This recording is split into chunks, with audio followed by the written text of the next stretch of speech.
নির্মলবাবুর কাছে আসি। নির্মলবাবু, আমরা যেটা দেখলাম, এর আগে আমরা দেখেছি রাহুল গান্ধীকে বিভিন্ন সময় চিন্তনের জন্য যেতে হয়, চিন্তন শিবিরে তিনি যান, কিন্তু এরকমভাবে দিনভর একটা কর্মসূচি অল সেট এবং তারপর হঠাৎ সেই কর্মসূচি থেকে তার বিশ্রামে যেতে হয় কেন?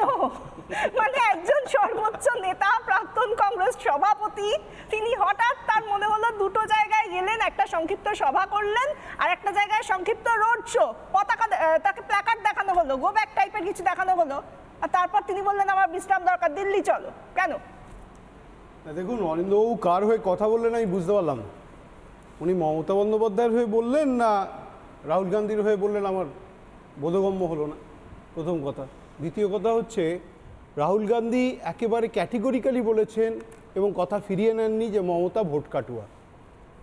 মমতা বিজেপির হয়ে কাজ করে, বিজেপির কার্ড খেলে, বিজেপির হয়ে ভোট তৈরি করে এবং কংগ্রেস মুক্ত ভারতের একটা অংশ।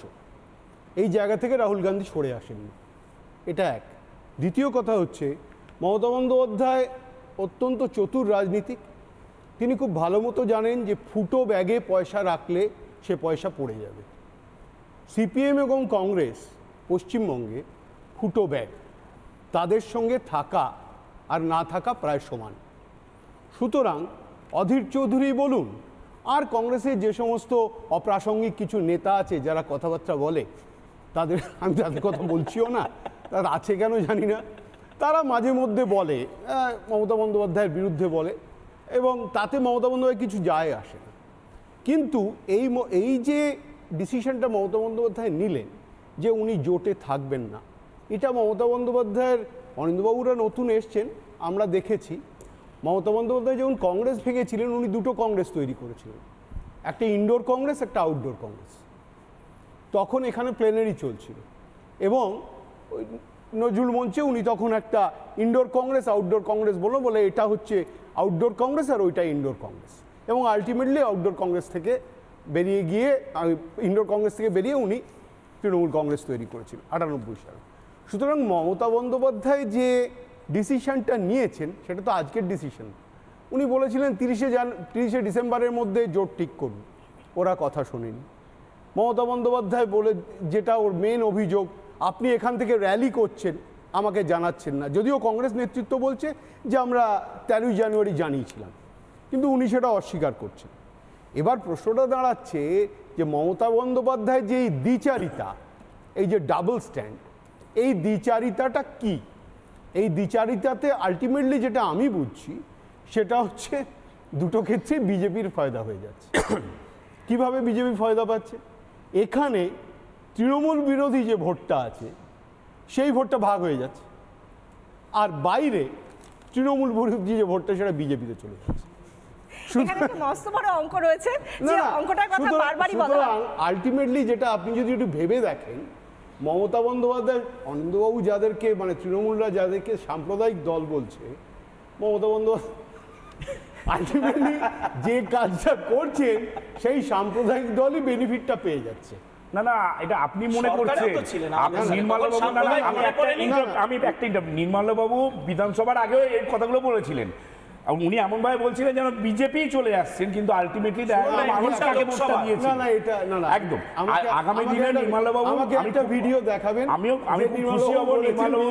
নির্মলবাবু আপনি দেখবেন আপনি ভুল প্রমাণিত হচ্ছে। মমতা বন্দ্যোপাধ্যায় কোনো ভুলের ব্যাপার নেই। প্রশ্নটা হচ্ছে, আমরা সাংবাদিক হিসেবে আমরা সমালোচনা করব। যখন বামফ্রন্টের সমালোচনা করেছি, সমালোচনা করতে পারে, সমালোচনা সহ্য করাটা প্রয়োজন, নিশ্চয়ই সেইটা শিখুন। না একদম, সুতরাং সেইটা আমরা কি বললাম, অনেক সময় ভুলও তো বলতে পারে। না না, ভুল তো নিশ্চয়ই বলতে পারেন, ভুলটা ধরিয়ে দিন। না, সেটা ভুলটা ধরিয়ে দিন। আমি যে অঙ্কটা বললাম, এই অঙ্কটা যে দুদিক থেকেই বিজেপি বেনিফিট করছে। মমতা বন্দ্যোপাধ্যায় ভোট পার্সেন্টেজ কমবে না, ওনার যেটা ছিল সেটা আছে। মমতা বন্দ্যোপাধ্যায়ের ভোট পার্সেন্টেজটা যে কমছে না, সেটা প্রমাণটা কবে আসবে? সেই প্রমাণটা একটা জায়গাতেই, সেটা কি? আপনি 2021-এর বিধানসভা নির্বাচনের পরে 23শে জুলাই যে ঘটনা ঘটেছে, পার্থ চট্টোপাধ্যায়, অনুব্রত মণ্ডল পর দুর্নীতির গাড়িটা যেভাবে চলেছে, সেই দুর্নীতির রিফ্লেকশনটা লোকসভা ভোটের আগে আপনি কি করে বলছেন যে মমতা বন্দ্যোপাধ্যায়ের ভোট কমে? এটা আপনি ওনার কথা। তৃণমূলের সমর্থক না, না, না, না, আপনি বলছেন। বলতে পারেন। না, আপনি বলছেন, ঠিক কিন্তু কথা। বিশ্লেষক হিসেবে আমরা কোনোদিন এই কথা আপনার এই বলবো না। কথা ধরেই যদি আমি বলি, বিজেপির ক্ষেত্রে সে একই কথা প্রযোজ্য।